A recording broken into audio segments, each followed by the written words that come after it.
Halo,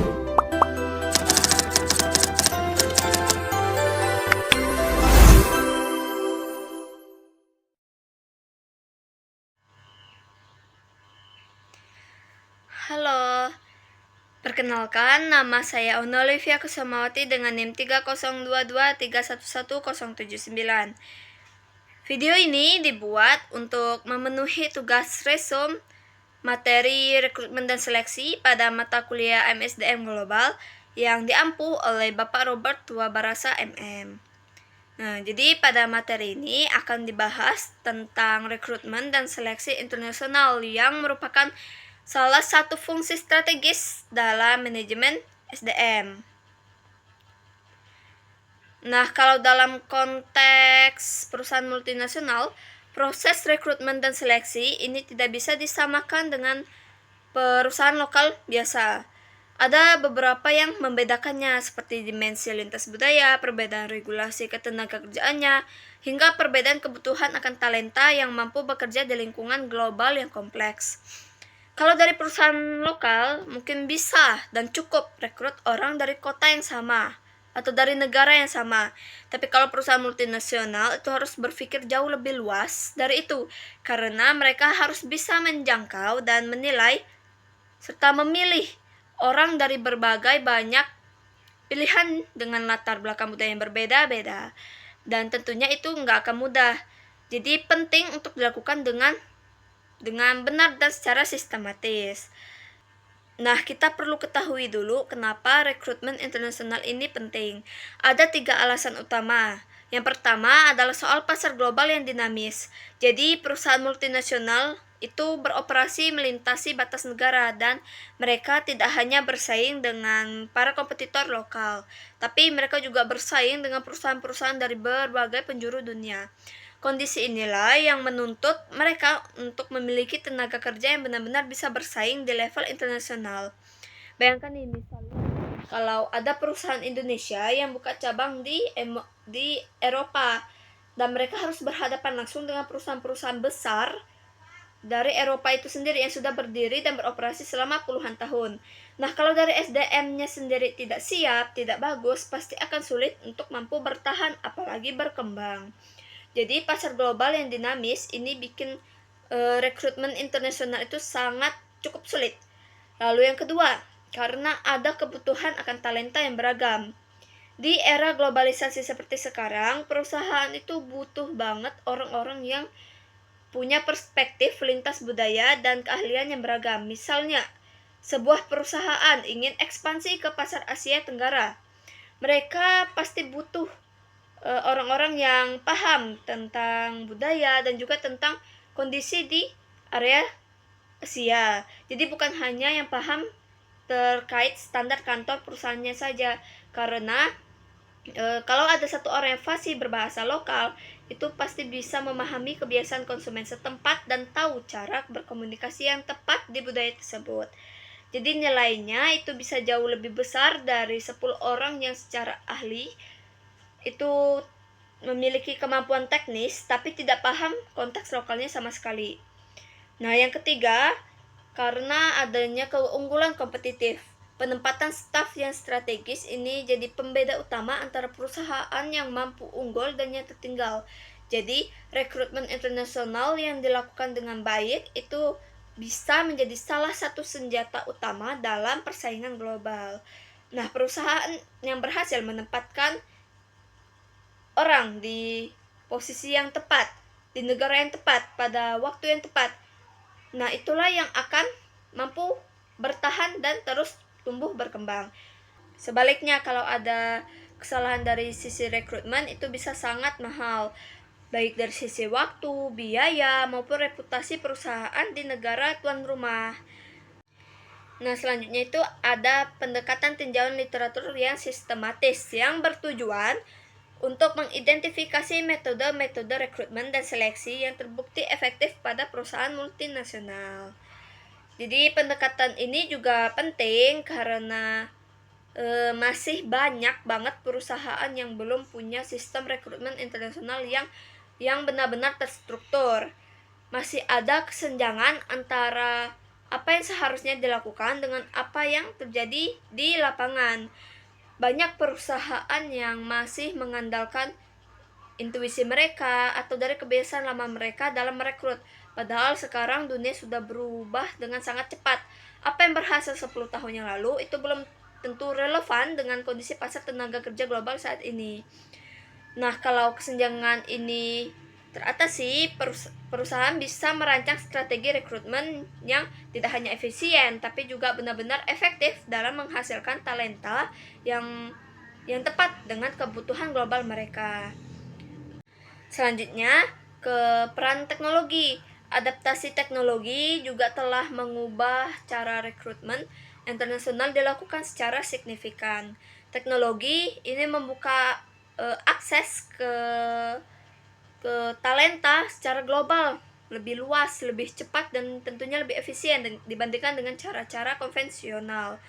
Ada 3 bentuk teknologi utama yang biasanya digunakan. Yang pertama itu melalui portal rekrutmen daring seperti LinkedIn atau platform yang lainnya yang memungkinkan perusahaan bisa menjangkau kandidat dari seluruh dunia tanpa batas geografis.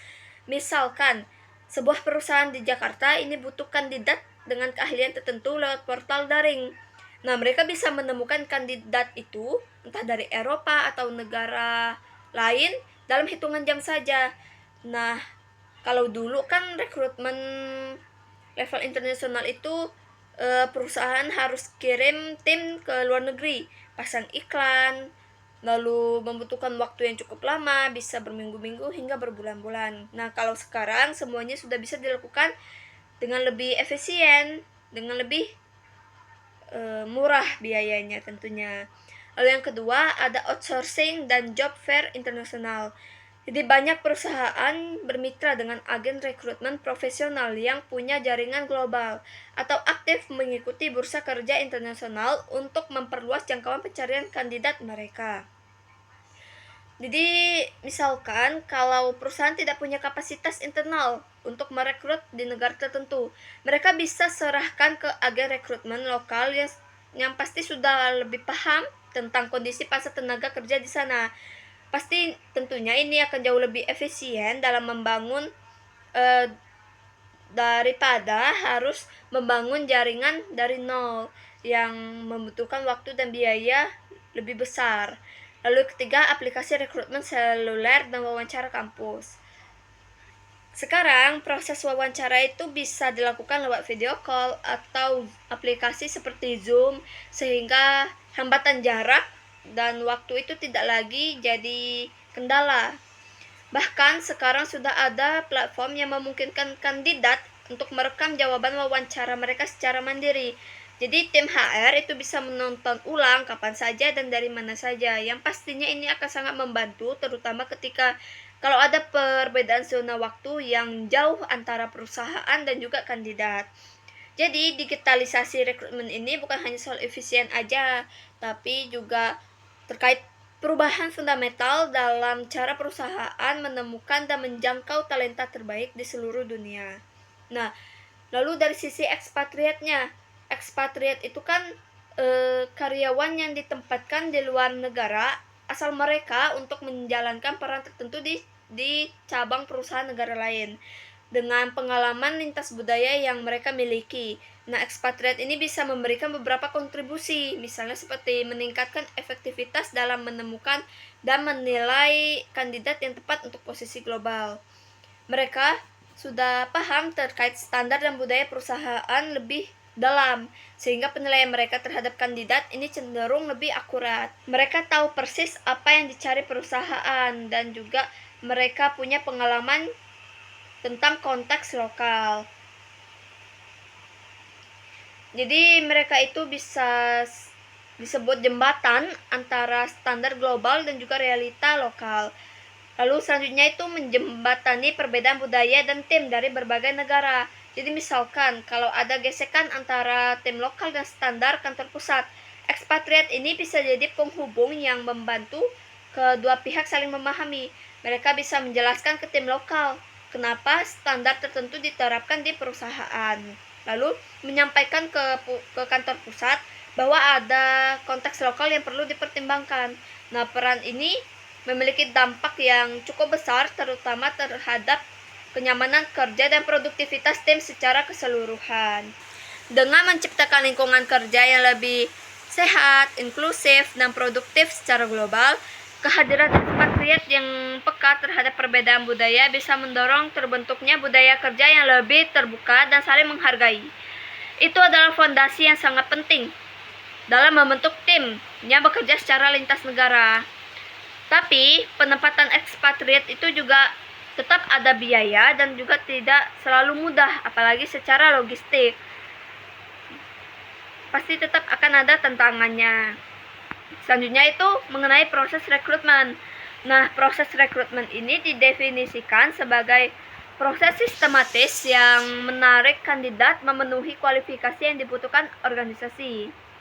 Sistematis itu kan ada tahapannya, jadi tidak bisa dilakukan secara sembarangan. Nah, ada 3 tahap dalam proses rekrutmen yang efektif.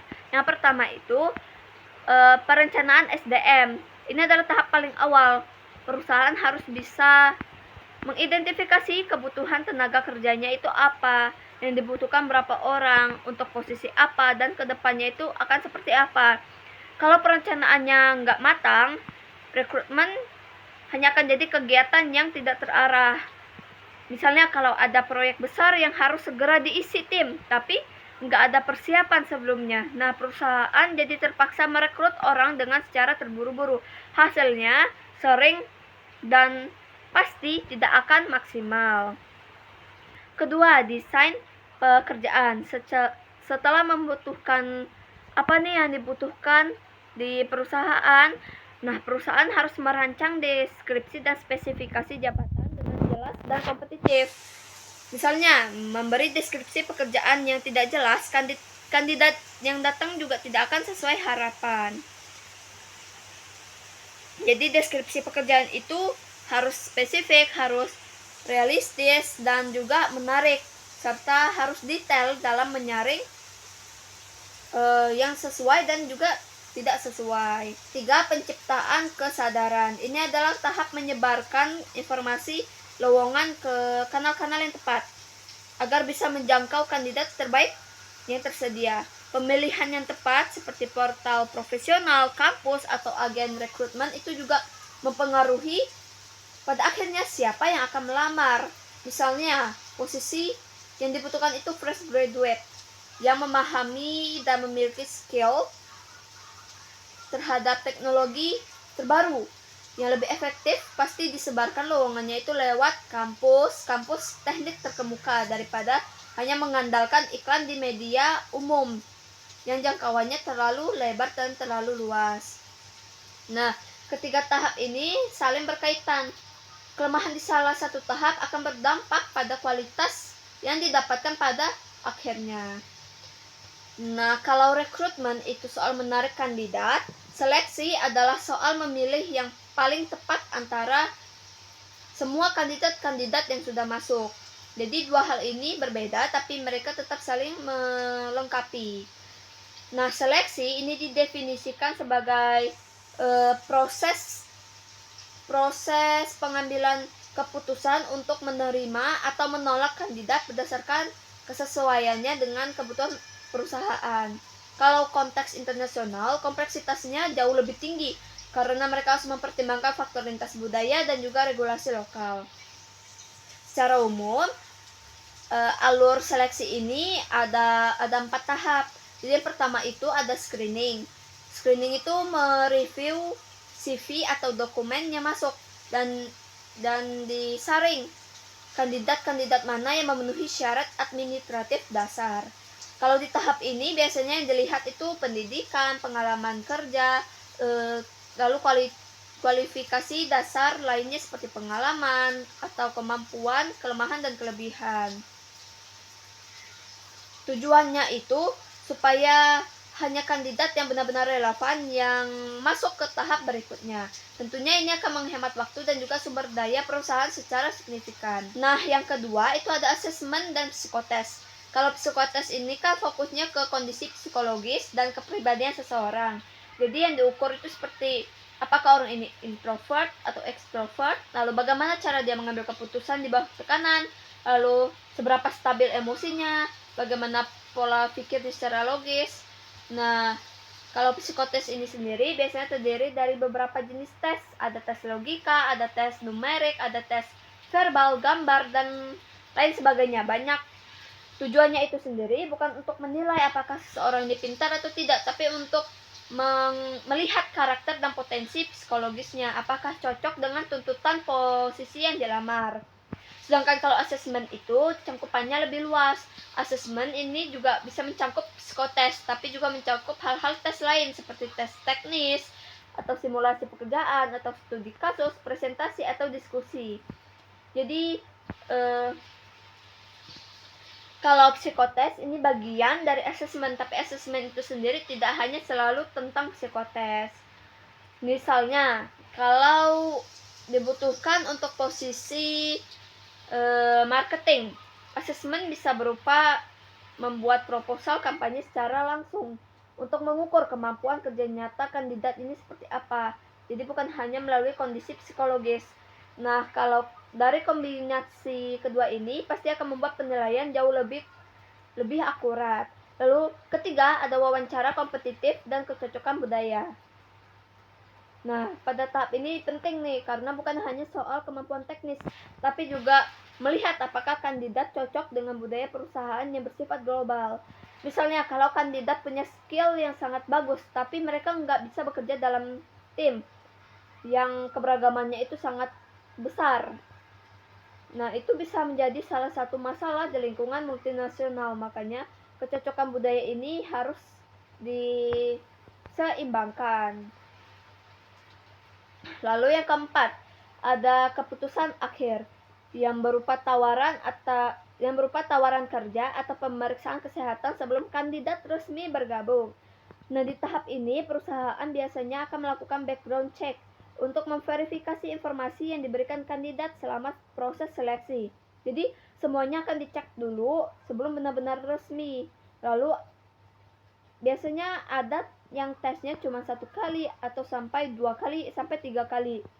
Ada juga yang interviewnya cuma sekali langsung dengan HR, ada juga yang interviewnya bertahap. Itu tergantung dari level posisi yang direkrut. Kalau posisinya fresh graduate, biasanya prosesnya lebih singkat.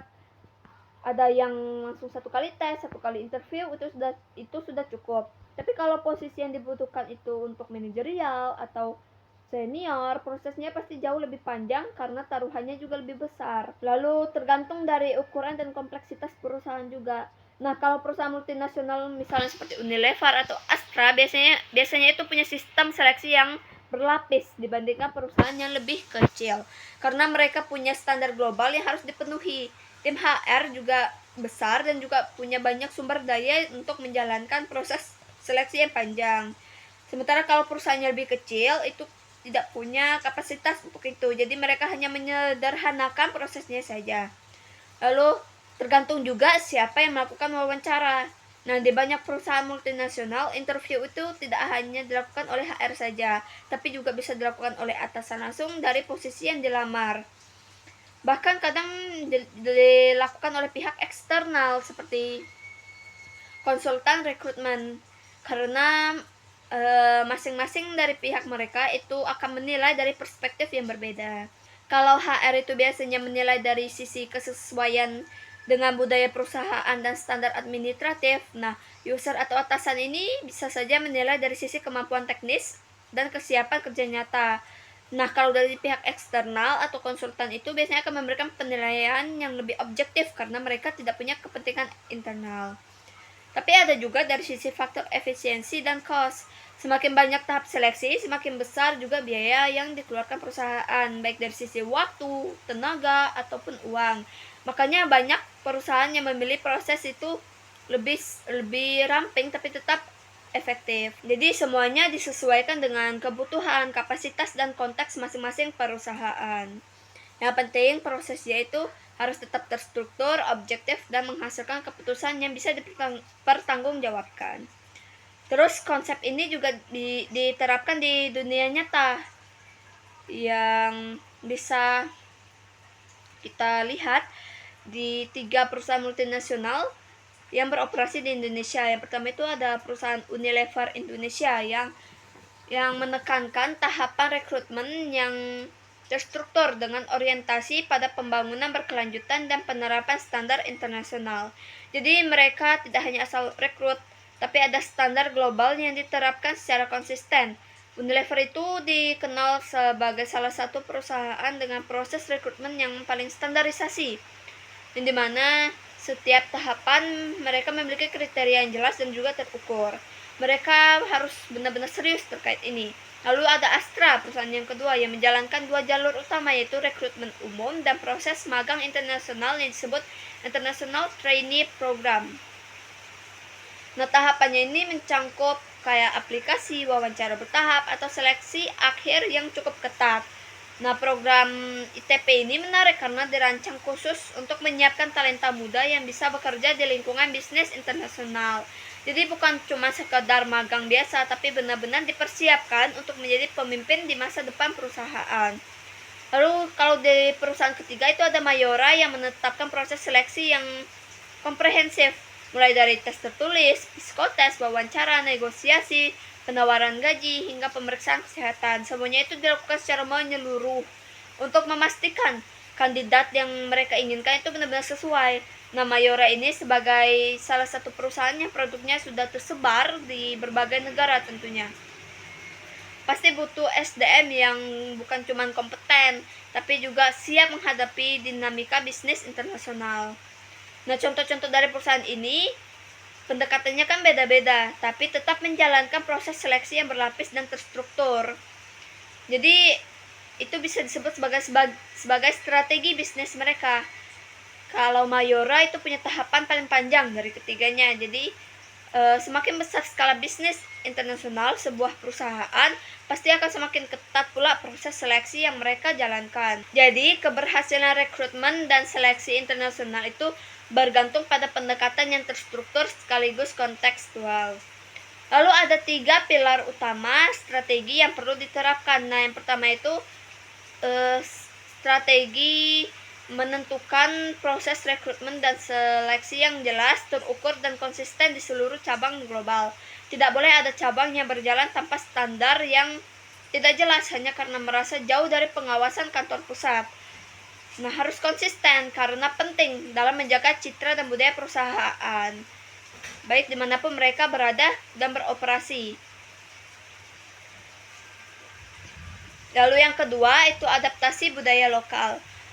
Di sisi lain, perusahaan juga harus memperhatikan norma budaya dan ketentuan hukum ketenaga kerjaan di setiap negara tuan rumah. Misalkan, aturan kontrak kerja di Indonesia itu berbeda dengan aturan kerja di Jerman. Fleksibilitas lokal itu wajib ada. Perusahaan yang terlalu kaku itu menerapkan standar kantor pusat tanpa menyesuaikan konteks lokal, justru sering menghadapi masalah, baik dari sisi hukum maupun dari sisi hubungan dengan karyawan lokal. Jadi harus tetap menjaga keseimbangan antara konsistensi global dan fleksibilitas lokal. Lalu yang ketiga, hasil positif. Nah, kalau 2 pilar sebelumnya itu dilakukan dengan baik, hasilnya pasti akan positif. Kinerja bisnis, kinerja tim itu pasti akan meningkat, kuat secara keseluruhan. Dan ini yang pada akhirnya itu akan jadi tujuan dari semua proses yang sudah dijalankan. Bukan hanya sekedar rekrut, tapi juga membangun tim yang benar-benar bisa membawa perusahaan itu ke level berikutnya yang jauh lebih besar, lebih berkembang lagi. Nah, ada juga dampaknya terhadap kinerja finansial. Proses rekrutmen ini sangat bagus dan sangat berpengaruh ke finansial perusahaan. Seperti terlihat kalau produktivitas dapat meningkat hingga 2 atau 3 kali lipat, karyawan yang dipilih melalui proses yang tepat cenderung berkontribusi jauh lebih besar dibandingkan yang direkrut tanpa perencanaan yang siap. Nah, kalau orang-orang yang dipilih itu sudah sesuai dengan pekerjaan, pasti mereka akan bekerja dengan lebih cepat, lebih termotivasi, dan juga lebih produktif dalam jangka panjang. Jadi mereka nggak perlu lama-lama untuk beradaptasi karena dari awal memang sudah sudah pas. Lalu ada tingkat turnover yang bisa berkurang hingga 50% misalnya. Nah, seleksi berbasis kompetensi dan kesesuaian budaya itu pasti akan menghasilkan karyawan yang lebih loyal dan juga tidak mudah berpindah. Pasti ini akan langsung menghemat biaya rekrutmen ulang, yang tentunya biaya itu enggak sedikit. Biaya untuk merekrut dan melatih karyawan itu sangat besar. Jadi semakin rendah turnover, maka semakin besar penghematan yang bisa dilakukan perusahaan. Dampaknya ke finansial itu nyata sekali. Selain itu kita juga bisa lihat ROI atau return of investment yang lebih tinggi. Ketika talenta yang tepat berada di posisi yang sesuai, produktivitas udah naik dan profitabilitas perusahaan pun meningkat secara signifikan. Jadi investasi dalam perusahaan rekrutmen yang baik itu bukan tentang pengeluaran aja, tapi itu sebagai tabungan jangka panjang bagi perusahaan. Dan ini yang membedakan perusahaan yang memandang rekrutmen sebagai biaya dengan perusahaan yang memandangnya sebagai investasi strategis. Jadi rekrutmen yang baik itu bukan sekedar urusan HR, ini adalah jangka investasi panjang yang langsung berdampak pada bisnis. Rekrutmen internasional juga tidak lepas dari berbagai tantangan. Ada juga beberapa tantangan yang dihadapi dari perusahaan internasional, seperti perbedaan budaya dan bahasa yang pasti akan menjadi hambatan komunikasi dan perbedaan nilai budaya. Misalnya seperti ada budaya kandidat yang pendiam, dianggap kurang percaya diri, padahal di budaya lain justru itu menunjukkan kedewasaan. Nah, hal ini harus benar-benar dipahami oleh tim rekrutmen. Kalau enggak, perusahaan bisa kehilangan kandidat yang sebenarnya memiliki potensial hanya karena dinilai berdasarkan standar budaya yang tidak relevan, dan bisa jadi kerugian besar yang sebenarnya bisa dihindari kalau dari sisi tim rekrutmennya itu peka terhadap budaya. Bukan cuma soal bahasa yang menjadi tantangan sendiri.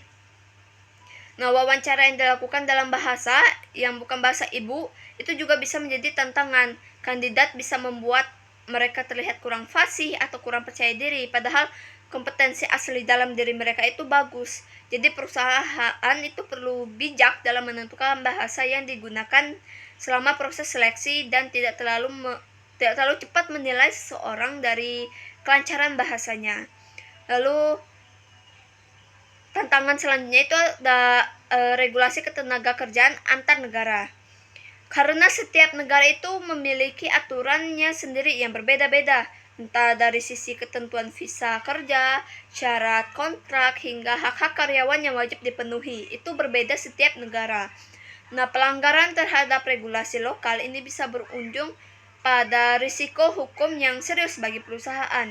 Misalkan, kalau perusahaan tidak tahu bahwa di negara tertentu ada kewajiban memberikan tunjangan tertentu yang nggak ada di negara asal perusahaan ini, pasti ini akan berujung pada hukum yang panjang dan bisa saja merusak reputasi perusahaan di negara tersebut. Jadi, tim HR internasional harus benar-benar paham terkait regulasi di setiap negara tempat mereka beroperasi, dan kalau perlu mereka bekerja sama dengan konsultan hukum lokal. Lalu tantangan ketiga itu biaya logistik dan penempatan ekspatriat. Nah, penempatan ekspatriat ini tetap memerlukan biaya relokasi, akomodasi, hingga biaya adaptasi karyawan dengan keluarganya di negara yang baru. Semua itu harus dikelola dengan baik agar tidak membebani anggaran dari perusahaan.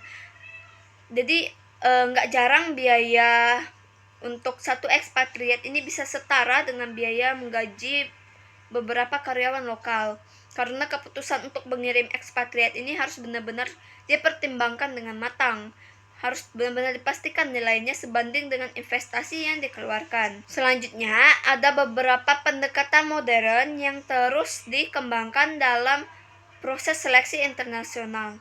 Pertama, ada assessment center, yaitu simulasi kerja nyata untuk mengukur kompetensi kandidat secara komprehensif dalam situasi yang relevan. Dengan cara ini, penilaian jadi lebih akurat karena kandidat itu langsung dihadapkan dengan kondisi yang mirip dengan pekerjaan yang sesungguhnya. Contohnya, kalau untuk posisi manajer, kandidat diminta untuk memimpin diskusi kelompok atau menyelesaikan studi kasus yang mencerminkan tantangan nyata di dunia pekerjaan tersebut. Nah, hasilnya pasti akan jauh lebih informatif dibandingkan sekedar hanya wawancara tatap muka biasa saja. Karena kita bisa lihat secara langsung bagaimana orang itu bertindak, bukan hanya mendengar apa yang dia katakan. Lalu yang kedua, ada wawancara berbasis kompetensi. Pendekatan ini menggali perilaku nyata kandidat di masa lalu sebagai prediktor kinerja di masa depan. Prinsipnya itu sederhana. Apa yang seseorang lakukan di masa lalu adalah indikator terbaik dari apa yang akan ia lakukan ke depannya. Jadi contohnya gini, kalau ada pewawancara bertanya, kayak ceritakan situasi di mana kamu harus bekerja dengan tim dari budaya yang berbeda dan bagaimana mengatasinya. Nah, jawaban atas pertanyaan itu akan jauh lebih berharga daripada sekedar menanyakan apakah kamu bisa bekerja sama dengan orang dari berbagai latar budaya yang berbeda. Karena ada pengalaman yang nyata dan satunya itu hanya asumsi. Lalu yang ketiga, ada gamification dalam seleksi. Inovasi yang cukup menarik karena menggunakan elemen permainan untuk mengukur kemampuan kognitif kandidat secara lebih menarik gitu. Nah, kandidat tidak hanya merasa sedang diuji secara kaku, tapi juga penilaiannya tetap valid dan terstruktur. Beberapa perusahaan besar ini sudah menggunakan pendekatan ini dan hasilnya cukup memuaskan, terutama untuk menarik kandidat dari generasi yang lebih muda, yang lebih nyaman dengan format digital dan juga interaktif. Jadi seleksinya pun terasa lebih menyenangkan, nggak bosan, dan juga menghasilkan data yang lebih akurat dalam mengambil keputusan. Lalu ada juga soal keberagaman dan inklusi atau diversity dan inclusion. Nah, karena dia mendorong inovasi, merekrut talenta dari berbagai latar budaya yang berbeda, gender yang berbeda, dan pengalaman menghasilkan gagasan yang lebih segar dan solusi yang lebih kreatif. Seperti yang sering dikatakan, perspektif yang beragam itu menghasilkan cara berpikir yang lebih kaya. Misalnya kalau satu timnya semua anggotanya punya latar belakang dan cara berpikir yang sama, mereka mungkin akan efisien. Tapi ide-ide yang muncul itu akan cenderung seragam dan kurang berinovasi. Kalau tim yang beragam, yang dimana ada sudut pandang yang berbeda, pasti hasilnya akan jauh lebih kreatif. Nah, itu yang membuat diversity ini menjadi aset, bukan sekedar formalitas. Lalu meningkatkan retensi karyawan. Lingkungan kerja yang inklusif dan menghargai perbedaan terbukti meningkatkan kepuasan dan loyalitas karyawan dalam jangka panjang. Karyawan yang merasa diterima itu cenderung akan bertahan lebih lama. Nah, turnover yang rendah itu akan sangat menguntungkan bagi perusahaan dari sisi finansial maupun dari sisi stabilitas tim. Jadi, bukan hanya soal nilai moral, tapi juga ada dampak bisnisnya yang nyata dan pemahaman terkait pasar global yang jauh lebih baik. Tim yang beragam, yang mampu memahami kebutuhan pelanggan dari berbagai penjuru dunia, misalkan seperti perusahaan yang ingin masuk ke pasar Afrika, tentu mereka lebih efektif kalau ada anggota tim yang memang memahami konteks budaya di sana. Mereka bisa memberikan insight yang tidak akan pernah bisa didapatkan hanya dari riset pasar yang dilakukan secara eksternal. Karena kalau ada pemahaman budaya, itu sesuatu yang tidak bisa begitu saja dibeli atau diriset dari jauh. Harus ada yang benar-benar hidup dan paham terkait konteksnya. Jadi perusahaan multinasional yang mampu merancang sistem rekrutmen dan seleksi internasional yang efektif dengan memanfaatkan teknologi dan mempertimbangkan faktor budaya dan juga terus berinovasi dalam proses seleksi. Nah, mereka akan memiliki keunggulan kompetitif yang signifikan dan berkelanjutan di pasar global.